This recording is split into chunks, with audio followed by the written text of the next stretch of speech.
Bueno, vamos entrando en calor. Esto sería algo así como pensamiento judío for beginners, digamos, ¿no? O sea, vamos a empezar a pensar un poquito qué es el pensamiento judío, por qué, cómo se genera, cómo se formó y cuáles son las principales corrientes de pensamiento judío contemporáneo. La idea es dar la charla ahora, después Johnny se va a Estados Unidos y cuando Johnny vuelva, si Dios quiere, antes de fin de año, vamos a poder dar una segunda charla. Así podemos un poquitito cerrar porque no va a dar para hablar todos los temas que queremos hablar desde hoy. Pero bueno, honradísimos de tenerlos entre ustedes. La gente que nos escucha también, bueno, una alegría tenerlos entre nosotros. Y bueno, Johnny, si querés dar vos una introducción y después seguimos charlando. Después, si querés, arrancamos con la destrucción del templo en adelante. Bueno, gracias. Bueno, muchas gracias por venir. El tema del pensamiento judío es interesante porque la gran pregunta es ¿qué quiere decir pensamiento judío? Algunos hablan de filosofía judía, también es un término complicado. Para ser como muy esquemáticos, en lo que es el judaísmo rabínico, que es el judaísmo que todos practicamos por lo menos desde hace 2000 años, hay todo un cuerpo, hay toda una serie de conocimientos que tienen que ver con las normas, con los rituales, con lo más, entre comillas, formal, que es lo que uno puede leer en el Talmud, lo que uno puede leer en la Halajá, y tiene que ver básicamente con prohibiciones y obligaciones, etcétera, etcétera.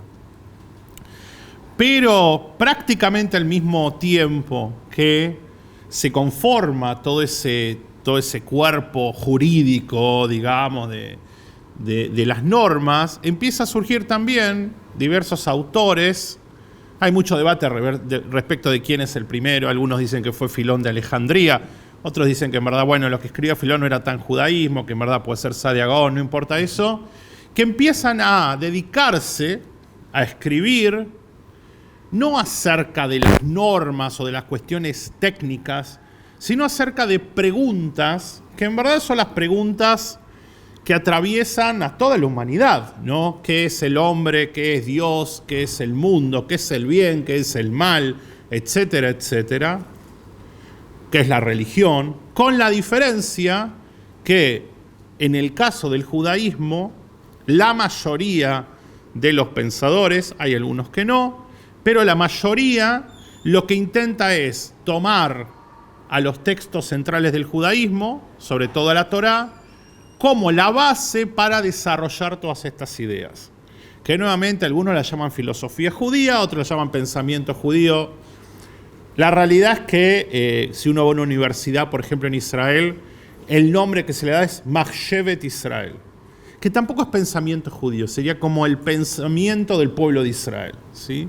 Entonces de ahí que la palabra quizás pensamiento judío sea un poco más apropiada, porque si acá tendríamos un filósofo nos diría, bueno, no, pero en verdad esto no es filosofía, esto es teología, esto es lo que sea. Entonces esa es la idea del pensamiento judío. Y ahora Dani va a introducir un poco la cuestión histórica, simplemente para orientarnos, entender que en líneas generales, y sin spoilear demasiado, hasta más o menos la modernidad, en general el pensamiento judío fue un pensamiento bastante en sintonía con los dogmas judíos, con lo que uno puede encontrar en el Talmud, por ejemplo, y a partir de la modernidad, y la gran bisagra es obviamente Baruch Spinoza, el pensamiento judío empieza a permitirse no necesariamente coincidir con los dogmas del judaísmo. Y acá empieza un gran problema que va a ser en el siglo XIX, pero sobre todo en el XX, ¿cuál va a ser el criterio para definir un pensador judío? ¿Es cualquier judío que hace filosofía es un filósofo judío? ¿Cualquiera persona que escribe sobre judaísmo es un filósofo judío? Siempre quizás la pregunta paradigmática es la de Spinoza, pero hay otras también, ¿sí? Por ejemplo, en el siglo XX un filósofo que se llamó Wittgenstein, ¿sí? Era judío. Ahora, ¿porque era filósofo y era judío, su obra puede considerarse filosofía judía? No es tan sencillo, ¿sí? Entonces, vamos a ver que la cosa se empieza a complicar y el eje de esta conversación va a ser cómo todas las reglas del juego del judaísmo van a cambiar más o menos en los últimos 3 siglos, ¿sí? Y muchas categorías y muchas soluciones que el pueblo judío había encontrado durante muchos siglos lamentablemente hoy en día ya no sirven. Gracias, Judy. Bueno, vamos a hacer un viaje. Vamos a hacer 1000 años en 5 minutos. Entonces vamos a ver cómo nos podemos arreglar para atravesar 1000 años y atravesarlos en 5 minutos. Vamos a ubicarnos en un punto. Año 70 después de Cristo. Pregunta a la clase, ¿qué pasó en el año 70 después de Cristo? Destrucción del templo de Jerusalén. Ok, entonces, ¿qué pasa a partir? Bueno, Perla, hoy no traje alfajores, pero el primer alfajor es para Perla. No lo dije por eso. ¿Cómo que no? O sea, en esta institución tenemos como un sistema de premios y castigos ya muy afianzado, es tradicional. Así que yo le doy un alfajor para Perla para el sábado. El sábado te lo llevo. Entonces, les cuento. Entonces, ¿qué es lo que pasa? El tema es el siguiente. Se destruye el templo y parece que el judaísmo va a morir, porque el judaísmo está basado en todo lo que es el templo. ¿Qué es lo que se hacía en el templo? ¿Qué es lo que más se hacía en el templo? ¿Qué es lo que se hacía todo el tiempo en el templo? Korbanot, exactamente. El templo era un lugar donde se hacían korbanot, o sea, donde se hacían sacrificios. O sea, era como una especie de parrilla gigante, llamémoslo así. Todos los días se mataba por lo menos una vaca a la mañana y una vaca a la tarde. Hola. Más todas las cosas que podían avanzar. De repente no tenemos el templo, no tenemos korbanot.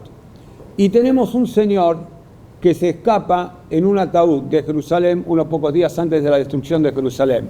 Y el que me dice cómo se llama, tiene otro alfajor también. ¿Quién es? Johnny no puede contestar obviamente ninguna pregunta de ningún tipo. Okay. Estamos cerca. A ver, Rabbi Yohanan Ben Zakkai. Y Rabbi Yohanan Ben Zakkai, ¿qué es lo que hace? Simula su propia muerte, se mete adentro de un cajón, se va al Galil, a una academia que queda en una ciudad que se llama Yavne. Entonces Yavne es la primera academia judía post-destrucción del segundo templo.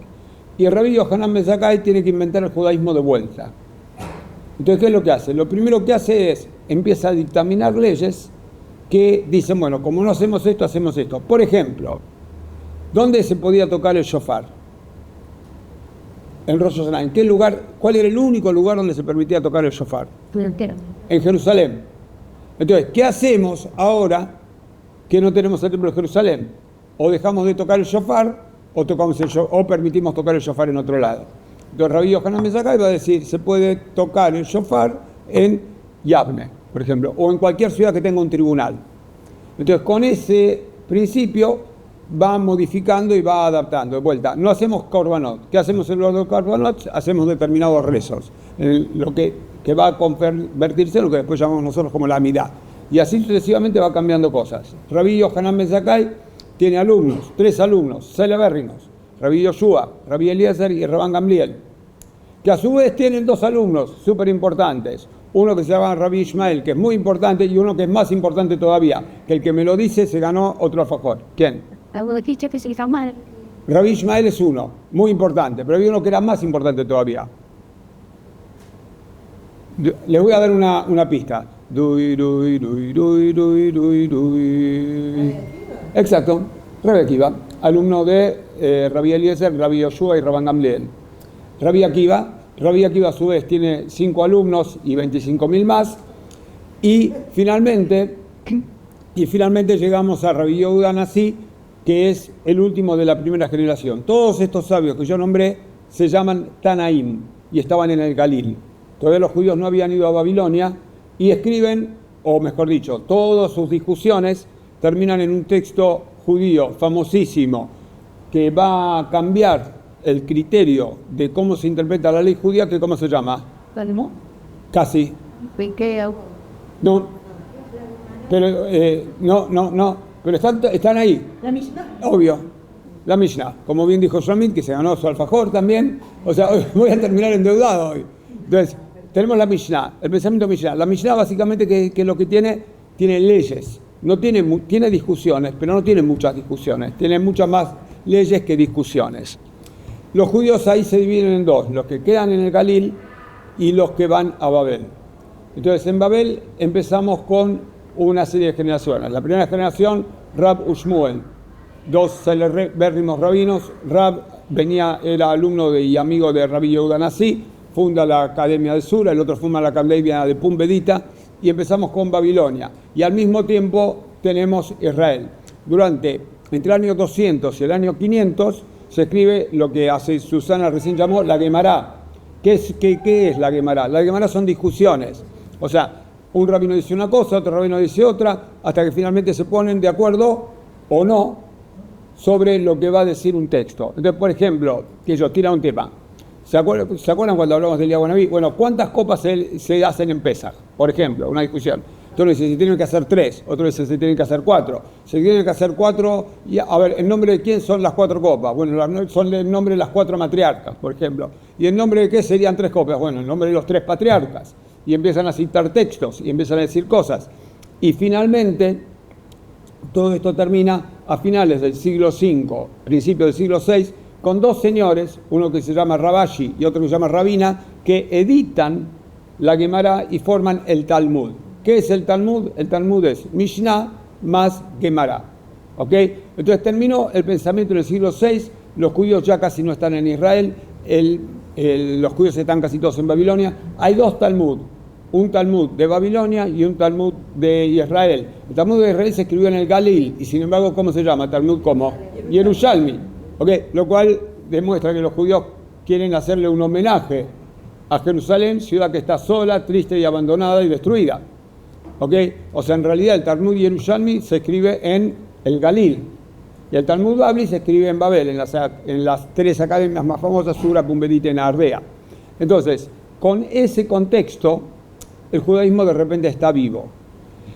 Después de eso vienen los que se llaman los Saboraim, que serían los que finalizaron la Gemara, y después vienen los que se llaman los Gaonim. Los Gaonim son en Babilonia, siglo 8, 9, 10. El más famoso, notable y celebérrimo de los Gaonim, ¿quién es? O sea, Johnny lo mencionó recién medio rápido. A ver si alguien me prestó atención. De paso hacemos un test, a ver si nos están prestando atención o no. Saadia Gaon. Saadia Gaon, que empieza a hacer algo que después va a hacer el Rambam más tarde, y de lo cual Johnny va a hablar un poquitito más, y yo también, que empieza a combinar el judaísmo con la modernidad, con su modernidad. En este caso la modernidad era el Islam, y era también la modernidad todo lo que tenga que ver con la filosofía griega, ¿okay? Toda la filosofía helenística. Entonces Saadia Gaon empieza a hacer un primer intento de encuentro entre el pensamiento judío, el pensamiento islámico y el pensamiento griego, y escribe un libro que se llama Sefer Emunot Ideot. Recién Johnny tiró algo muy importante. ¿Cuál es el primer libro escrito judío con autor? La Torá claramente no es, porque, o sea, el autor es Dios, digamos, si creemos en eso. La Mishnah y el Talmud son libros editados. La Mishnah se le atribuye a Rabbi Yehuda Nasi, la Gemara se le atribuye a Rabina y Rabashi. Pero hay el primer libro que tiene autor, que es Sefer Emunot Ideot, el libro de las creencias y las ideas, que es de Rabbi Saadia Gaon, que es justamente este primer personaje que vivió, creo yo, en el siglo IX, y a partir de ese momento ya empezamos con los Rishonim, o sea, ya nos vamos de Babel y empezamos a entrar a Europa. Entre los Rishonim hay un montón de famosos, como por ejemplo el Rosh, como por ejemplo el Maram de Rothenburg, toda una serie de pensadores, que en general lo que producen no son libros, sino Johnny también lo mencionó medio al pasar, producen shooting. ¿Qué son shooting? Shooting son preguntas y respuestas. Sheelot utshuvot, shooting. Entonces, por ejemplo, digamos, estimado señor Rabino Rosh, le hablamos de la comunidad de Sevilla. Queremos saber, porque tenemos una persona que denuncia a los judíos frente a los goyim. O sea, ¿qué es lo que hacían? Yo creo que esto se lo conté. ¿Cuál era la máxima denuncia que le podía hacer un judío al tribunal goy respecto a lo que hacía otro judío? Algo que nunca más volvió a pasar en la historia judía.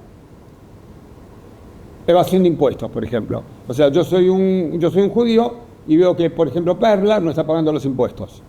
Entonces, ¿qué hago? La amenazo a Perla. Mira, Perla, vi tu contabilidad, sé que vos no pagas los impuestos. Le voy a decir a los goyim. Entonces, ¿qué hacemos? La Comunidad de Valencia decimos, no, hay alguien que está amenazando a Perla, le escribimos al Rosh, ¿qué hacemos con esta persona que podría delatar a Perla frente a los goyim? A ver, ¿quién me dice la respuesta del Rosh? ¿Qué hacemos con el denunciante? Bueno, hay que matarlo inmediatamente. Sí, hay que matarlo inmediatamente. O sea, ¿por qué? Porque los judíos en aquella época nos manejábamos internamente. Y voy a abrir un tema para que Johnny después lo desarrolle un poquito más, pues, que es que en aquella época no existía la posibilidad de estar afuera de la comunidad. ¿Ok? O sea, había tribunales no judíos, pero nadie iba al tribunal no judío. O sea, se suponía que, o sea, es como los códigos de vestuario, digamos, ¿no? O sea, lo que pasaba tenía que pasar adentro de la casa y no podía pasar fuera de la casa. Entonces, con estos pensamientos, o sea, digamos, se fue, o sea, así como este shoot que yo les nombré medio como un chiste del Rosh, digamos, tuvimos toda una serie de shooting de toda una serie de rabinos que fueron los que llamamos los Rishonim, que fueron los, digamos, los rabinos que entre el siglo 1000 y el 1300, 1400, 1500, hasta el Shulchan Aruch, que iban dando respuestas sobre distintas cosas cotidianas.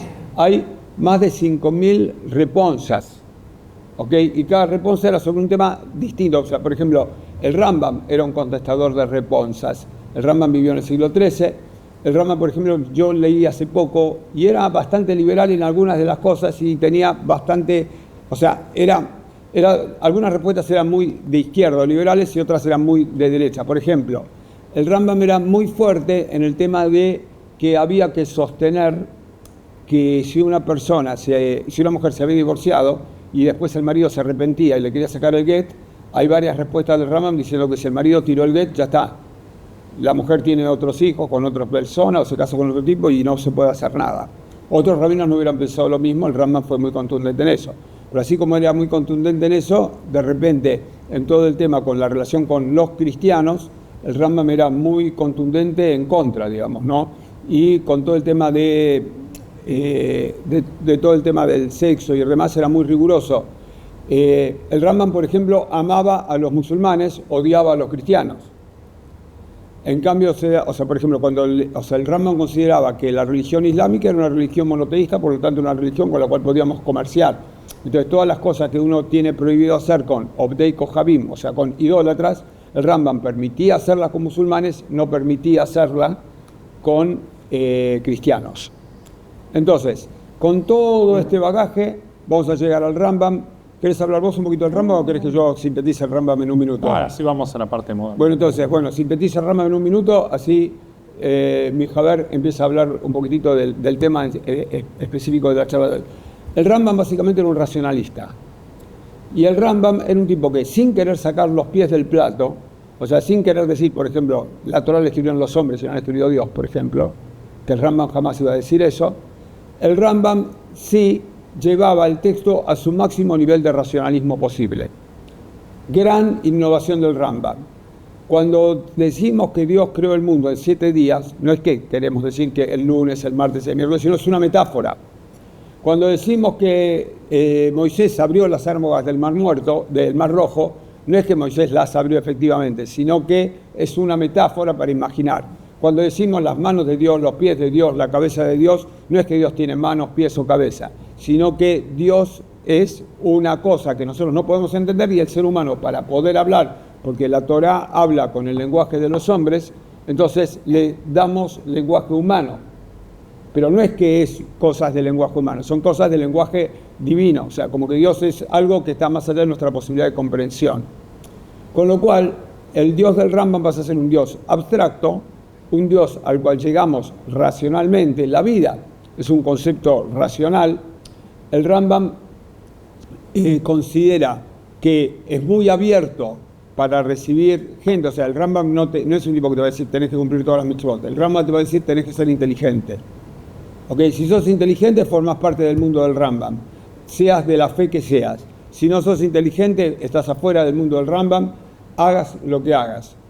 Entonces, por ejemplo, el Rambam tiene un artículo que se llama Comentarios sobre el Perek Helek. El Perek Helek es el Perek de la Mishnah que dice que todas las personas van al Olam Haba, o sea, al mundo por venir.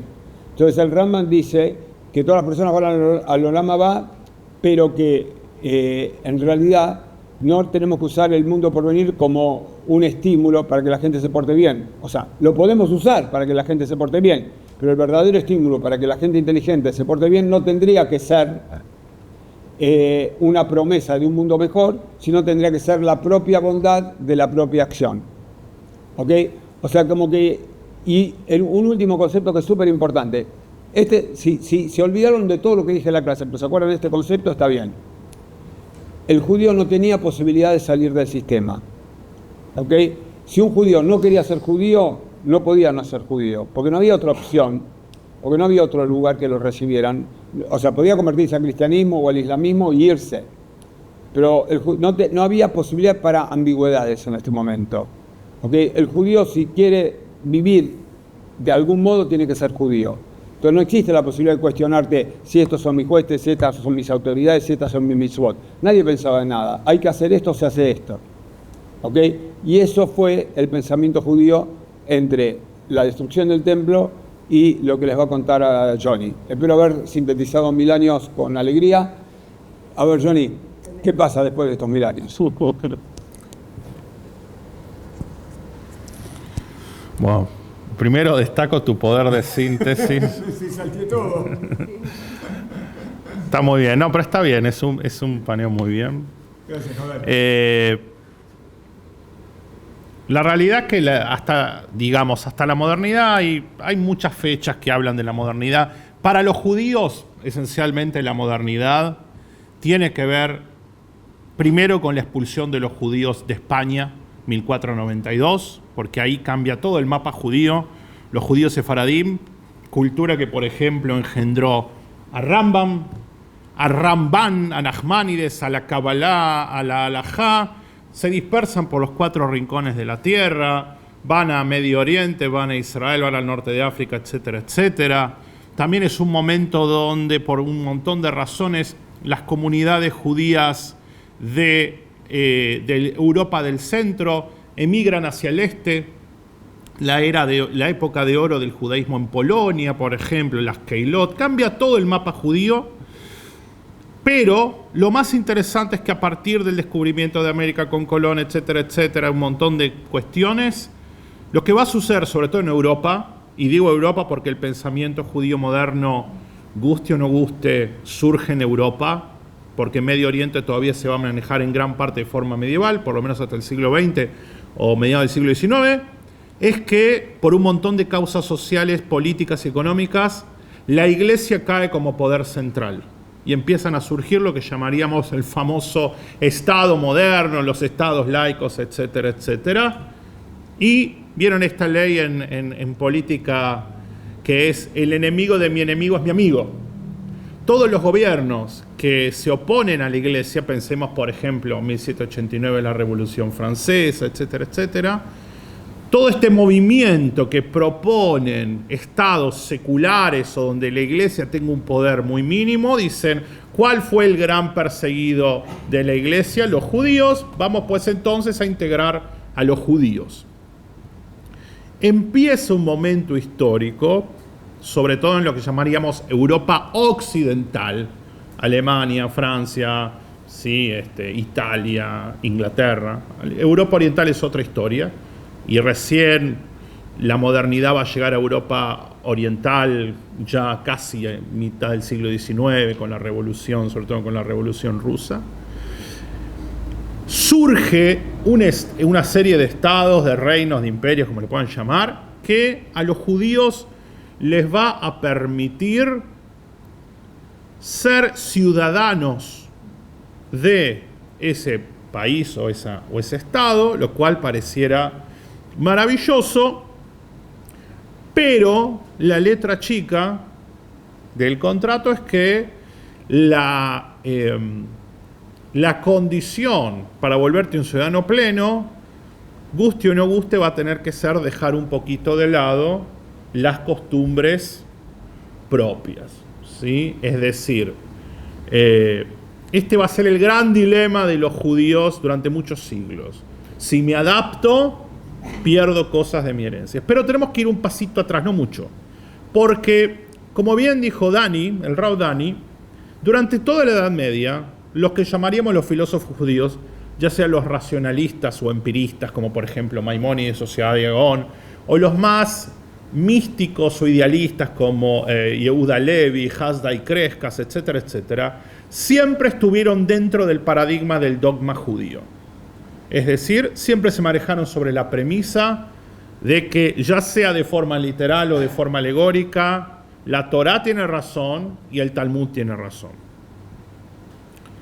Hay un pensador que no solo va a ser el primer judío en animarse, por lo menos a escribir, que el judaísmo rabínico, el judaísmo del Talmud, no tiene razón, sino que para muchos va a ser el primer filósofo decididamente laico o secular de la historia, que es Baruch Spinoza.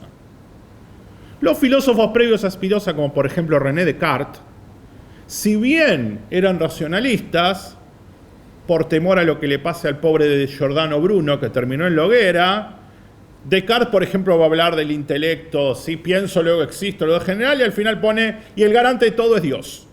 ¿Por qué? Porque era racionalista, pero no, ¿sí? Sabía un poco lo que se jugaba. Galileo, que estuvo muy cerca de perder la vida, ¿sí? Entonces, el primero, y no va a ser casualidad que sea en Holanda, que era uno de los lugares más relativamente abiertos de Europa, que va a decir no solo que las religiones son decididamente falsas desde el punto de vista de la verdad, sino que son perniciosas y que el Estado tiene que estar separado de la religión, va a ser Baruch Spinoza. Les recomiendo no que empiecen a leer la Ética, porque es un libro tremendamente difícil, sino el Tratado Teológico Político, que es un manifiesto antirreligioso. Y hasta, yo diría, y no digo yo, muchos historiadores dicen, que el famoso Jerem a Spinoza tampoco le importó tanto. No es que le marcó su vida. Cuando el rabinato de Ámsterdam dice, y lo expulsamos, y qué sé yo, Spinoza ya estaba recontra fuera. Si a alguien le interesa un caso de alguien que recibió un Jerem y lo sufrió, lea la historia de Uriel da Costa, por ejemplo. La historia de Uriel da Costa fue uno de los maestros de Spinoza, que lo expulsaron, pidió volver, se sometió a todos los humillantes rituales para volver, entre ellos que le caminen por encima y lo escupan, y una vez que volvió al judaísmo, se suicidó. Uriel da Costa. Spinoza, volviendo a él, es el primero que va a decir decididamente que el Estado tiene que estar separado de la religión y que él escribe que los rabinos, ¿sí? Entiendo que también escribe contra los rabinos porque saben que los rabinos no lo podían mandar a matar, a diferencia de los curas, ¿no? Básicamente son unos manipuladores y que la religión es una forma de control social. La realidad es que Maimónides también dice eso. Maimónides también dice que al fin y al cabo la Torá es para controlar a la gente. La diferencia es que mientras para Maimónides es necesario que la gente sea controlada, porque si no son salvajes, es lo que va a decir un poco Hobbes, para Spinoza es más optimista y él dice que justamente lo que arruina a la sociedad es justamente el control. Y entonces que deberíamos vivir en sociedades mucho más libres, donde cada cual pueda seguir su famoso conato, su famoso deseo, obviamente sin molestar al otro. Entonces, Spinoza abre esta idea. No tuvo un continuador directo en la tradición judía, porque recordemos que había recibido el Jerem. No es la excomulgación, porque no hay excomulgación, es la expulsión de la comunidad. ¿Sí? Estaba prohibido hablar, lo gostearon, dirían hoy los chicos. Quedó absolutamente gosteado de la comunidad. Y lo que sí abre Spinoza es la posibilidad para Occidente de pensar por fuera de la religión. Estamos hablando, ¿sí? Siglo XVII. Más adelante va a venir Napoleón con su Revolución Francesa, ¿sí? Diversos procesos. Y entonces llegamos a una comunidad judía en Francia, en Alemania, en Viena, que por primera vez en la historia, como dijo el Rav Dani, va a poder elegir el judío si quiere seguir viviendo en su comunidad o no. Hasta la Edad Media, si un judío decidía irse de su comunidad, a la hoguera. Cuando a veces dice, no, porque en la Edad Media no existía el casamiento mixto. No existía porque te mataban de un lado o del otro. La realidad es que no había posibilidad. Claro.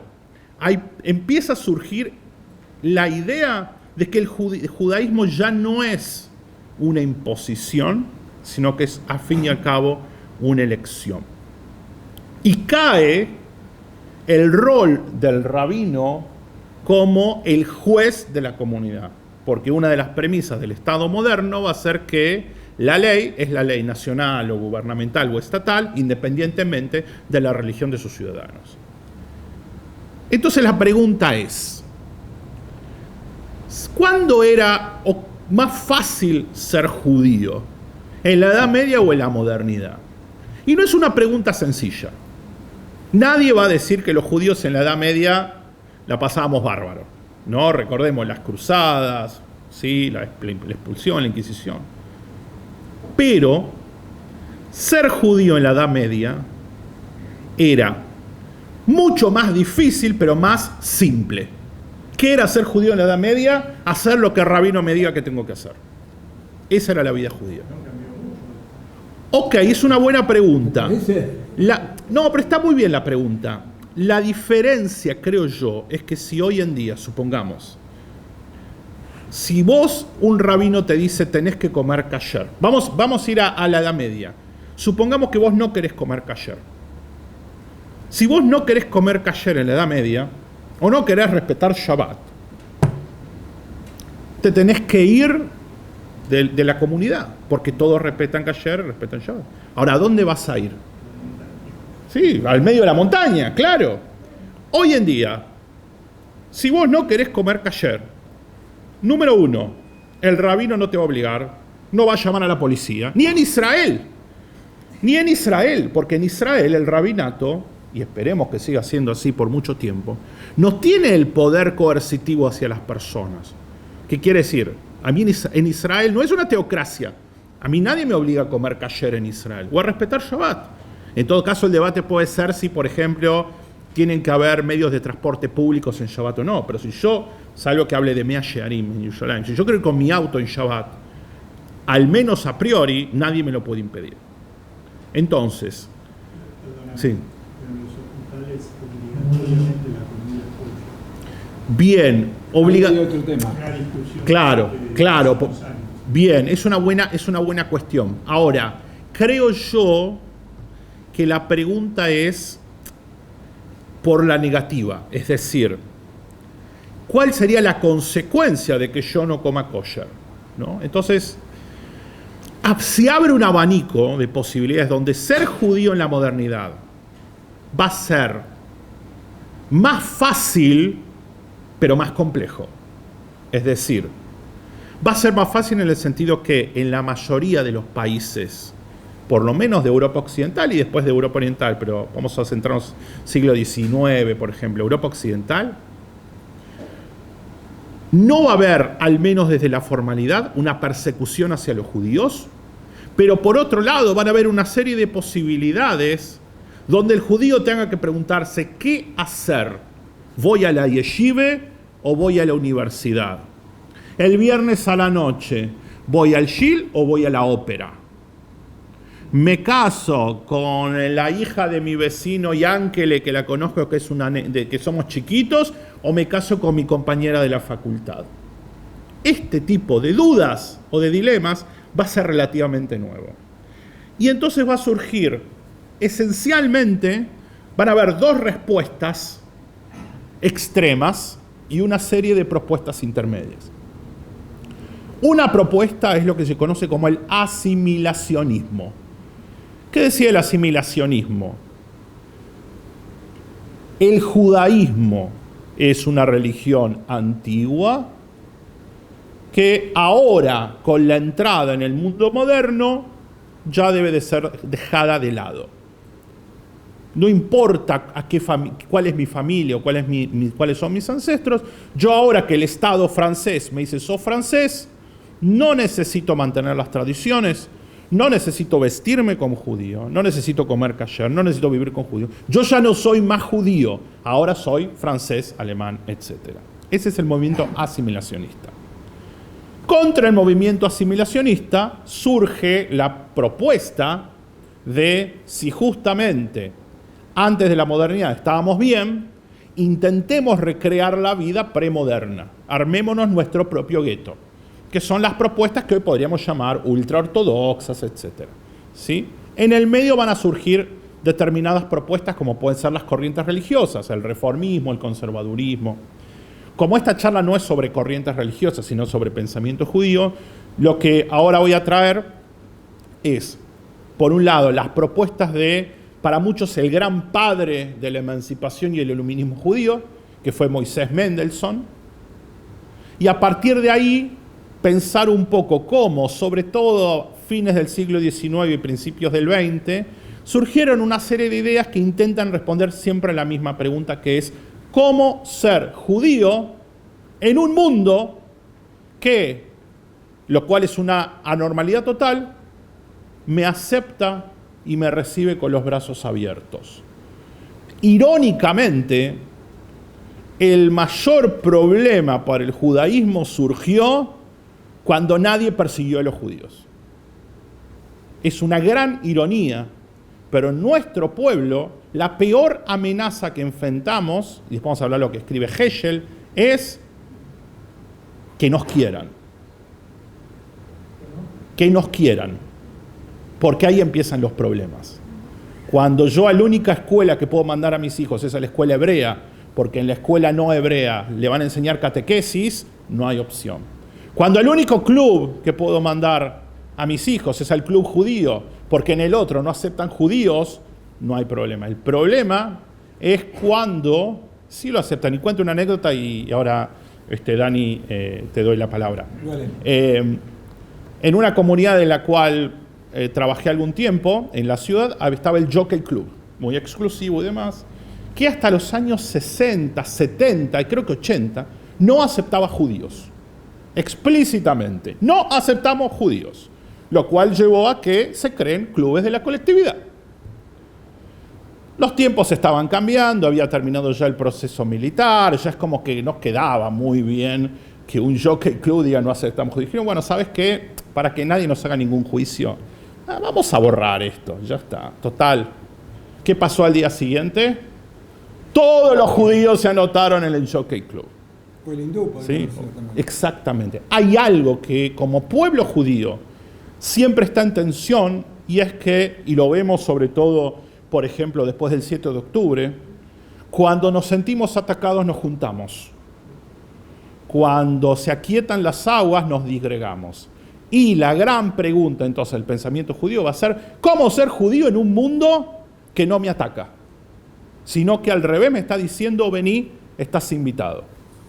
Bueno, hubo un señor en Alemania, en el siglo XVIII, que se llamó Moshe Mendelssohn. Moshe Mendelssohn inventó un concepto que dijo que los judíos éramos alemanes de fe mosaica. Él mismo era un tipo observante, pero era un tipo tolerante y era un tipo de su época. A ver, ¿cuántos nietos judíos tuvo Mendelssohn? Un número entre 1 y 10. Ninguno. O sea, 0. O sea, justamente, ¿qué es lo que pasó? O sea, Moshe Mendelssohn fue un tipo que abrió las puertas a... O sea, era un tipo profundamente religioso, o sea, cuidaba Shabbat, cuidaba Kashrut, digamos, como que vestía de modo occidental.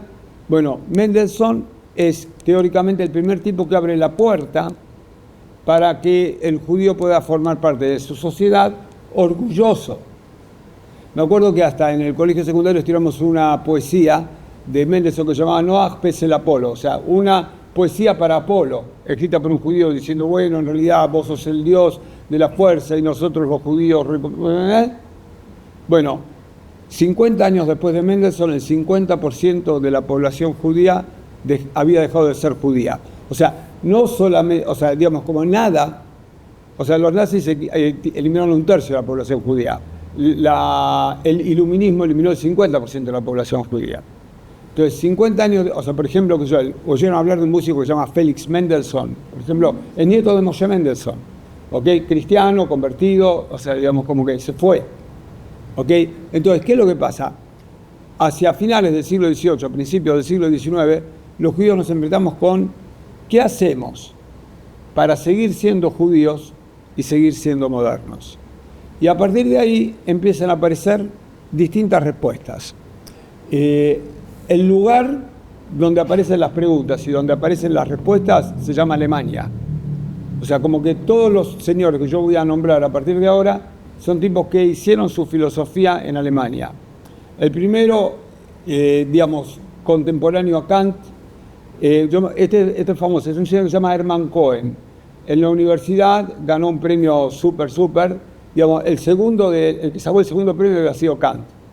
Y el primer premio lo había ganado Hermann Cohen. O sea, para que tengan una idea, y empiezan a plantear distintas cuestiones donde combinan la creencia en Dios sin querer salir del plato, como en el caso, o sea, que todos queriendo formar parte de la cosa, o sea, están adentro, pero tratando de darle al judaísmo la mayor modernidad posible. Discípulo, o sea, y después viene toda una serie de alemanes que vienen uno detrás del otro. Discípulo de Kant, Franz Rosenzweig, que escribió el famoso libro La Estrella de la Redención, donde Franz Rosenzweig hace una unión entre tres conceptos: el concepto de creación, el concepto de redención y el concepto de revelación. O sea, ¿qué es lo que hace Rosenzweig? Pone tres personajes: Dios, hombre y mundo. Y de acuerdo a cómo se relacionan Dios, el hombre y el mundo, es el concepto que tenemos. Por ejemplo, Dios con el mundo se manifiesta a través de la creación. Muy bien. Dios y el hombre se manifiesta a través de la revelación. Y el hombre y el mundo a través de la redención. ¿Qué quiere decir eso? Quiere decir que Dios nos creó, que Dios creó el mundo, que Dios se reveló, y ¿qué tenemos que hacer nosotros? Redimir al mundo. ¿Ok? Entonces, a partir de él, después viene dos filósofos más. Un filósofo que vamos a llamar, un filósofo que va a ser alemán y otro filósofo que va a ser francés. El filósofo alemán, celebérrimo, sionista. Hay un colegio en Palermo que tiene su nombre, que ¿cómo se llama? Martin Buber. Muy bien. Martin Buber, ¿qué es lo que hace? Empieza a plantear una relación personal con Dios.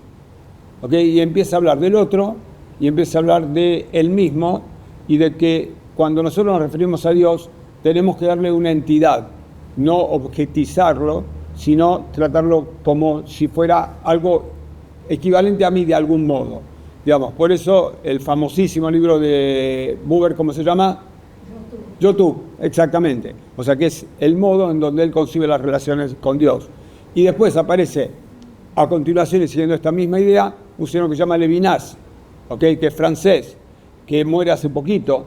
Y Levinas, porque vivió como 97, 98 años por ahí, y este señor Levinas plantea la otredad del otro. O sea, como que yo soy yo en la medida que reconozco que el otro es alguien distinto, y yo soy yo en la medida que el otro, cuando me mira, me convierte a mí en alguien. ¿Dónde estaban los judíos? Los judíos estaban en tres lugares. Un lugar, Europa occidental. ¿Había judíos en Europa oriental? Muchos. ¿Okay? Pero lo que nosotros estamos hablando en este momento es Europa occidental. Después vamos a hablar un ratito de Europa oriental, porque Europa oriental tenía su propio proceso paralelo. Pero había dos líneas que cortaban al judaísmo. La primera línea es el sionismo, ¿okay? Que empieza a mediados del siglo XIX, se hace muy fuerte con Herzl y tira toda una línea de pensamiento. O sea, Herzl dice, los judíos no somos una religión, como dijo Mendelssohn. Mendelssohn dijo, nosotros somos alemanes de fe mosaica. Herzl dice, no, nosotros somos judíos, o sea, de nacionalidad judía. Y como somos una nacionalidad, tenemos que tener un país. Y ese país tiene que ser Israel.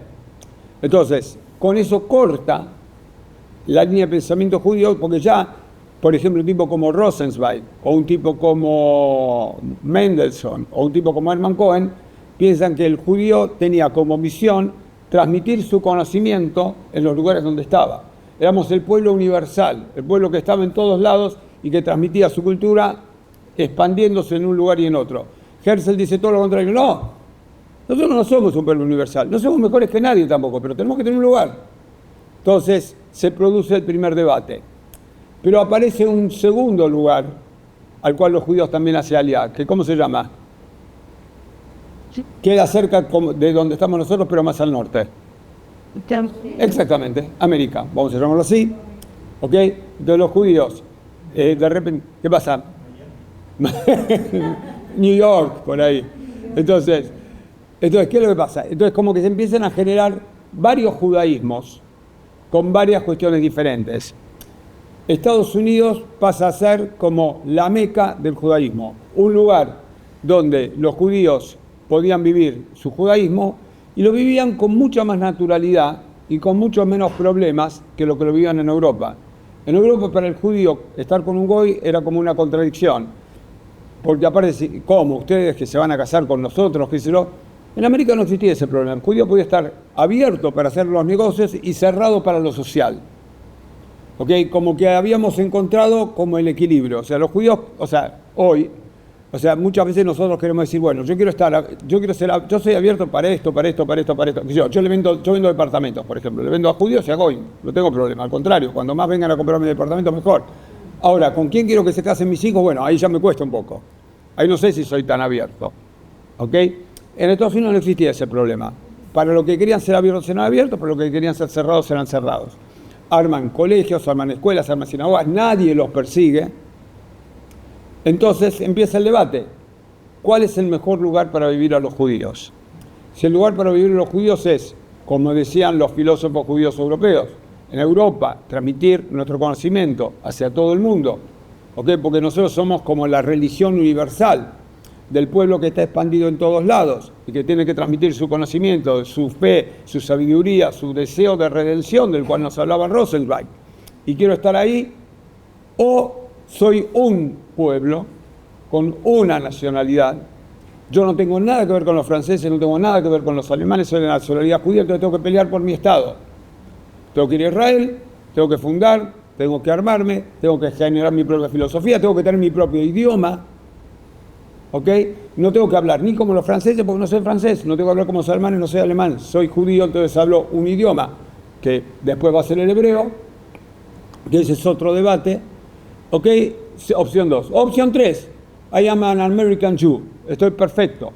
¿Ok? No tengo problemas, puedo cuidar Shabbat, puedo cuidar kasher, compro comida kasher en el supermercado, nadie me molesta. No me molestan los jueces americanos, no me molestan los políticos americanos, no me molesta el Partido Demócrata, no me molesta el Partido Republicano. Yo soy un judío y vivo bien acá. Entonces, aparte, la inmigración a Estados Unidos estuvo abierta hasta después de la Primera Guerra Mundial. Entonces, como que todo parecía fácil. Y tenemos estas tres corrientes, que cada una de las cuales fue produciendo pensadores, y todos pensadores interesantes, que paradójicamente no debatían entre sí. O sea, no hay un debate entre Herzl, no vivieron exactamente, pero hubiera sido interesante ver un debate entre Herzl, Mordechai Kaplan, por ejemplo, un judío americano, y, por ejemplo, Rosenzweig, por ejemplo. O sea, cada cual tenía su propio mundo. Es como que el judaísmo se dividió en como tres esferas, y cada una de sus esferas iba teniendo como pensamientos interesantes. Uno de los pensadores más interesantes, como que en Israel tuvimos como toda una serie de líneas, por ejemplo, hubo un judaísmo que podríamos llamar cultural, que tenía como emblema un signo que se llamaba Hadam. Había un judaísmo, como religioso nacional, que lo llevaba un señor que se llamaba Rav Kook, que fue un rabino famoso, que fue el primer rabino nacional de Israel, tanto en la época previa a la democracia, a la independencia, como posterior a la independencia. Y también, tenemos toda una serie de pensadores en Estados Unidos súper interesantes. En Europa, mientras tanto, se va dando un giro entre los pensadores que empiezan siendo antisionistas, como Hermann Cohen o Rosenzweig, y terminan en pensadores sionistas como Buber. Todo esto hasta la Shoah, que marca un corte de todas las líneas de pensamiento y nos manda a pensar de vuelta sobre todo lo que habíamos pensado. Ustedes van a ver, ¿me puedo extender un minutito más? Entonces, ¿cómo se llama? Susana sabe, así que ya no puede contestar. ¿Cómo se llama la parashá que vamos a leer este sábado? Re, muy bien. ¿Qué quiere decir re? Mirar. ¿Y qué dicen los primeros dos renglones de re? ¿Cómo que no? Bueno, le voy a decir lo que me quiso decir Perla, porque Perla esto lo sabe, pero es humilde. Miren ustedes qué camino tienen. Si eligen el camino de las Berajot, les va a ir bien. Y si eligen el camino de las Klalot, les va a ir mal. O sea, si eligen lo bueno, o sea, miren, tienen dos caminos, tienen el bien y el mal. Si siguen el bien les va a ir bien, si siguen el mal les va a ir mal. Ese concepto dominó la historia judía casi desde el Bereshit, con la excepción del libro de Job, y vuelve hasta la Shoah. ¿Pero qué pasó en la Shoah? En la Shoah pasó que independientemente de que hayamos sido buenos, malos, estudiosos, observantes, transexuales o lo que sea, los nazis nos mataron a todos. ¿Ok? Entonces, toda tu concepción sobre qué es el bien y qué es lo que es mal, qué es la justicia divina y qué es lo que es la justicia divina y qué es lo que no es la justicia divina, empieza a ponerse en cuestionamiento. ¿Me das un minuto más? Entonces, ¿cómo se explica la Shoah? Bueno, hay varios modos de explicar la Shoah y les voy a decir las 3 o 4 líneas de explicación de la Shoah. O sea, tratar de dar... O sea, realmente estoy contando miles de paquetes de miles de cosas en un minuto, pero para generarse un poquito de interés y después, cuando vemos la segunda clase con Johnny, vamos a ahondar un poquito más en los temas. Pero ya, primer tema, vamos a tener una explicación cruel de la Shoah, que es la explicación de alguna gente ultraortodoxa. Dicen, claro, como los judíos, o sea, sigue existiendo el viejo concepto de que los que se portan bien les va bien y que los que se portan mal les va mal. ¿Cuál fue el pecado para merecer este castigo? Bueno, la modernidad. Los judíos se visten como los goim, hacen negocio con los goim, no cuidan Shabbat, no cuidan Kashrut. Sí, se asimilan, quieren tener un estado, ¿qué se creen que son? Bueno, Shoah, punto. Dios puso las cosas en su lugar. Primera explicación. Segunda explicación, el Estado de Israel, pero ya desde el punto de vista positivo. O sea, gracias a la Shoah y gracias a la culpa que tuvo el mundo por habernos hecho la Shoah, entonces el mundo nos compensa dándonos el Estado de Israel. Entonces la Shoah en realidad tenía como objetivo, como que 6 millones de personas se sacrificaron para que todos nosotros podamos tener el Estado de Israel. Teoría 2. Teoría 3. La Shoah es un hecho que es la que yo compro, digamos, ¿no? La Shoah es un hecho inexplicable. Podemos decir que tiene relación, o sea, ¿por qué Dios no hace nada en la Shoah? Para los que creemos en Dios, ¿ok? Es parte del juego de la libre elección de las personas, o sea, donde las personas eligen cómo se comportan. Los judíos no somos los únicos que tenemos libre albedrío, toda la humanidad lo tiene, y si la creación de Dios es una creación defectuosa, Dios no interviene. ¿Ok? Yo prefiero quedarme simplemente con el argumento del misterio. No entendemos por qué pasó y tenemos que seguir viviendo. Pero por estas líneas es que pasa el pensamiento judío. ¿Por qué les digo todo esto? Porque esto va a ser un poquitito la base para que Johnny pueda empezar a contar un poquitito, ya sintetizando sobre el pensador que también nos interesa contar, que es Abraham Yoshua Heschel, que es un judío que nace en Europa, en Polonia, pero que llega a Estados Unidos. O sea, como que transversaliza, vivió durante la época del Estado de Israel ya fundado y vio el Estado de Israel. Entonces, como que de algún modo Heschel sintetiza un poquitito muchas de estas corrientes que yo les estuve contando medio rápido. Es muy largo, pero quiero tirar una idea que trae Heschel, que me parece muy útil para nosotros, para nuestras comunidades, y también abrir la puerta a una idea, bueno, no es mía, ¿no? Pero que tiene que ver mucho con lo que creo que nos va a pasar como comunidad. Para no entrar así como en cuestiones muy profundas, Heschel es un judío de Europa, hijos y descendiente de rabinos hasídicos, que estudia en la universidad y justamente lo agarra la Shoah y emigra a los Estados Unidos, primero trabajando como profesor en el seminario reformista, luego trabajando como profesor en el célebre JTS, Jewish Theological Seminary, o sea, el seminario conservador en Nueva York. Y aunque nunca le dieron mucha bolilla a Heschel en el JTS, más allá de lo que digan lo que hoy en día todo el mundo diga que siga a Heschel, nunca le dieron bolilla porque lo veían como una especie de medio hippie. Heschel se vuelve en los años 60 y sobre todo 70, el rabino de la comunidad americana. ¿Sí? Era el representante del judaísmo para los americanos. Heschel apoya la causa de Martin Luther King. Hay una célebre foto de él marchando con Luther King. Y Heschel, si bien él nunca habla del judaísmo conservador, le habla a los judíos, él le habla primero a los judíos no ortodoxos, porque él entiende que la ortodoxia en ese sentido la tiene más sencilla. ¿Qué es judaísmo? Hace lo que te dice el rabino. Él le habla a los judíos más, digamos, abiertos. Y lo que Heschel escribe, que me parece súper interesante, es que en general el judaísmo americano, norteamericano, que es donde Heschel escribía, de alguna forma decía, bueno, a ver, qué suerte que nosotros no estamos en Europa, porque justamente no vivimos la Shoah.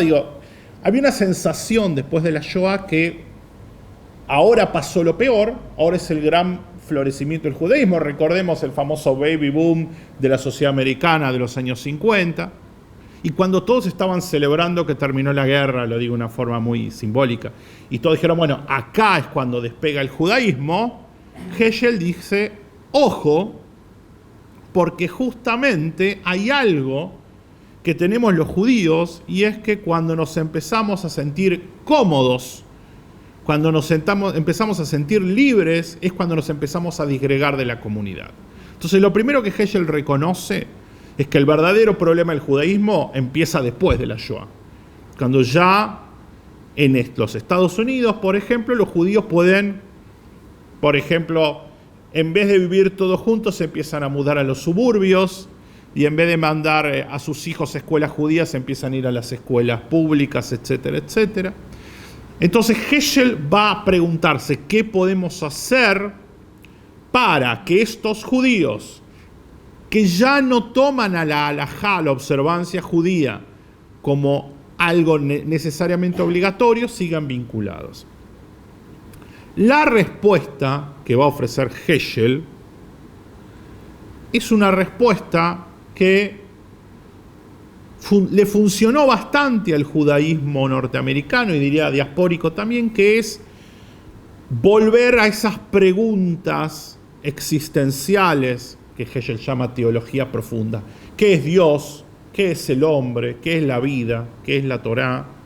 En un movimiento que empieza en los años 60, que va a tener que ver mucho con esta cuestión del judaísmo en las comunidades, en las sinagogas, saliendo del mero ritual, donde, por ejemplo, el rabino ya no va a hablar necesariamente de, si viene Pesaj, de cuáles son las leyes de Pesaj, sino de la libertad y de la expresión humana y de la opresión, donde de alguna forma se espera que el rabino no ortodoxo sea un poco como filósofo, sea un poco así como, digamos, mucho más abierto. Y es un modelo que relativamente funciona,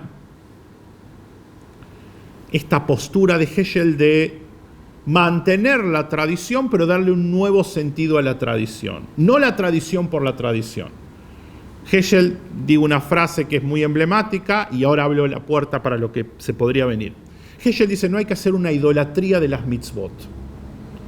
Las mitzvot, los preceptos, son un instrumento para lograr la trascendencia, que en los judíos se da a través de esta forma, pero que no es un objetivo en sí mismo. Y Heschel va a escribir muchísimo acerca de esta idea, que la habrán escuchado, de que no es el hombre quien está buscando a Dios, sino que es Dios quien está buscando al hombre. Dios está constantemente abierto y somos nosotros los que tenemos que encontrarlo.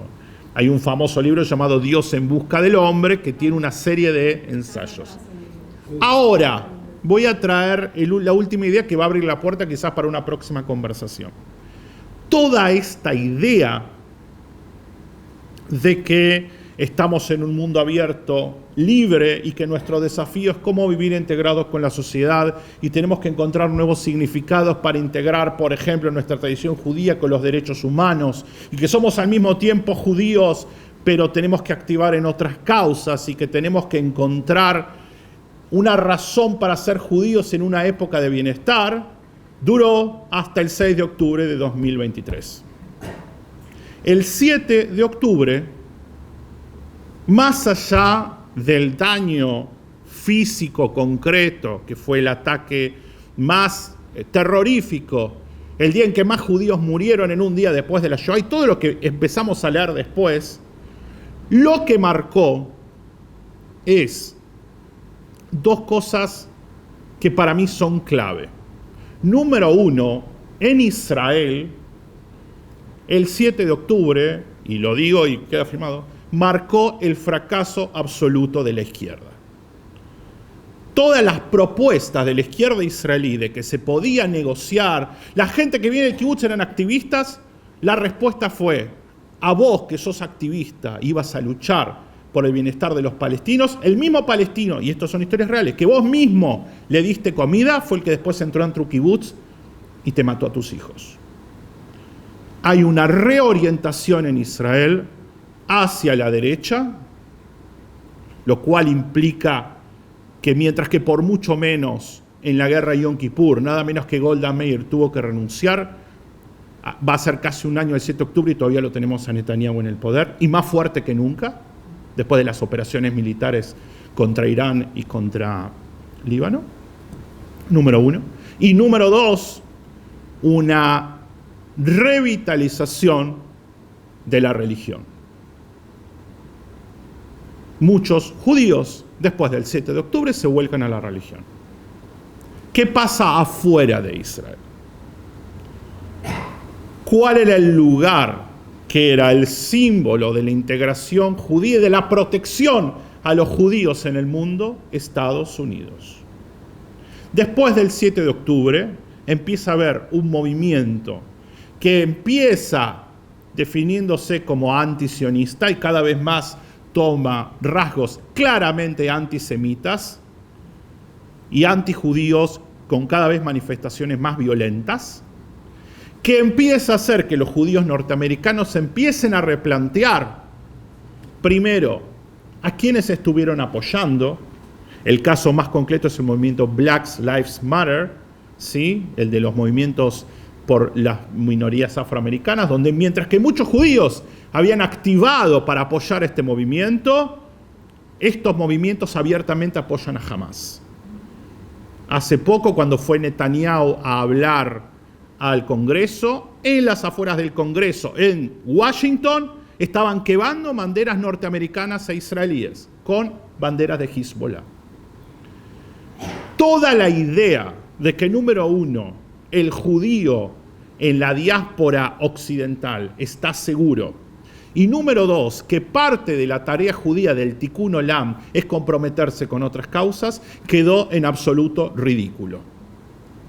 Y esto abre una nueva puerta al pensamiento judío. ¿Por qué? Y con esto cerramos, ya vimos preguntas y la próxima la seguimos.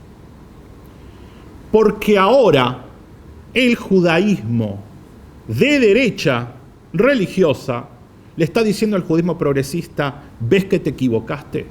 ¿Ves que apoyaste al que después te condenó? ¿Ves que pusiste banderas LGBT en tu comunidad y ahora tenés los gays, los queers for Palestine? Hay un fortalecimiento, y esto nadie lo va a decir en nuestro movimiento porque es tabú, pero guste o no guste, hay un fortalecimiento de la derecha religiosa en el mundo judío y una gran amenaza filosófica y a su vez concreta hacia lo que podríamos llamar el judaísmo liberal. Muchos dicen que lo que está marcando el 7 de octubre es que muchas de las premisas bases del judaísmo liberal están a punto de caerse. Con lo cual, la gran pregunta que se nos abre en el pensamiento judío, y lo podemos ver en el próximo encuentro, es ¿cómo pensar un judaísmo liberal o un judaísmo progresista luego del 7 de octubre? Y si es posible, o lamentablemente el sueño del Tikkun Olam y el sueño de la paz universal, etcétera, etcétera, se quedó sepultado en los kibutzim y lamentablemente para muchos deberemos acostumbrarnos a un judaísmo donde cada vez haya más presencia de una visión derecha religiosa y el judaísmo liberal esté cada vez más marginalizado. lo cual se suma también, y lo vemos en Latinoamérica, y no estoy haciendo juicio de valor, a un eclipse de los movimientos progresistas que después de 10 o 15 años de, en muchos casos, grandes fracasos, le están dando lugar a movimientos o a partidos mucho más de derecha, donde nuevamente, y lo podemos ver en el caso de Argentina, ya la alianza política no es con los rabinos de centro o liberales, sino con los rabinos de derecha ortodoxos. Dos casos. En Argentina, el presidente de Argentina, si bien no es judío, su referencia judía es Chabad Lubavitch, y el rabino que eligió para ser embajador de Israel es ortodoxo. ¿Dónde está el movimiento conservador y reformista en el mapa político? Bien al costadito. Entonces la pregunta va a ser que nos tenemos que hacer todos desde nuestras comunidades. Ahora que nuestro discurso judeo-progresista ya ha sido ridiculizado y ya es cada vez más criticado por lo que pasó el 7 de octubre y por lo que viene pasando, ¿cómo podernos sostener como comunidades judías liberales en este nuevo escenario donde muchas de nuestras premisas tienen que ser replanteadas porque la aceptación a los judíos ya pareciera que no es tal? Esa creo que es la pregunta que nos convoca para el próximo encuentro. Y adelanto, no tengo una respuesta, de verdad que lo estamos construyendo, pero tenemos que saber que el 7 de octubre, hasta casi al nivel de lo que podría ser en el pensamiento judío la Shoah, cambia todo el discurso. Todo el discurso. Eso es modestamente mi punto de vista. Bueno, nos quedamos con ganas de seguir debatiendo, pero justamente prefiero que nos quedemos con ganas y que sigamos teniendo encuentros porque son muy lindos los encuentros. Primero, fundamental, muchísimas gracias y un aplauso gigante para Johnny. Yo les cuento, Johnny era mi bar plukta. O sea, con Johnny tuvimos la alegría de discutir y tirarnos cosas durante 6 años en el semi y por eso nos hicimos tan amigos. Porque siempre él decía una cosa, yo decía lo contrario, yo decía algo, él decía lo contrario, y siempre encontramos un modo de respetarnos, de llevarnos bien y de crecer juntos. Va a ser rabino muy pronto y va a ser un rabino del cual vamos a leer sus libros y escuchar sus conferencias y aprender de sus clases. Lo tuvimos acá, lo tuvimos antes que casi nadie, o sea, si bien él está en muchos lados, pero bueno, lo tuvimos acá, lo tuvimos para nosotros, así que acuérdense dentro de 10 años que ustedes lo escucharon a Johnny acá, que estuvo al lado mío. ¿Ok? Así que estoy súper feliz. Segundo, a todos ustedes los felicito por dedicar un ratito de un miércoles a la noche a hacer reflexiones sobre el pensamiento judío. O sea, somos judíos todo el día, pero cada tanto tenemos que pensar por qué somos judíos o para qué somos judíos o qué es lo que nos importa o qué es lo que nos gusta, qué es lo que nos afecta. Así que Kol HaKavod a todos los que vinieron. Gracias a los que nos están escuchando y lo tuvieron paciencia de vernos la clase. El viernes tenemos Shabbat, el sábado tenemos Bat Mitzvah, el viernes también. Tenemos muchas cosas. El sábado a la noche tenemos Abdalá con un señor que va a hablar específicamente del tema de Israel, que se llama Alejandro Melinkovsky, es de la Organización Sionista Mundial y es buenísimo. No todos pensamos lo mismo y es una alegría que todos no pensemos lo mismo. Chicos, gracias totales a todos. Un honor, Johnny, gracias de vuelta de corazón y gracias por acompañarme siempre. Bueno, nos seguiremos viendo. Gracias a todos.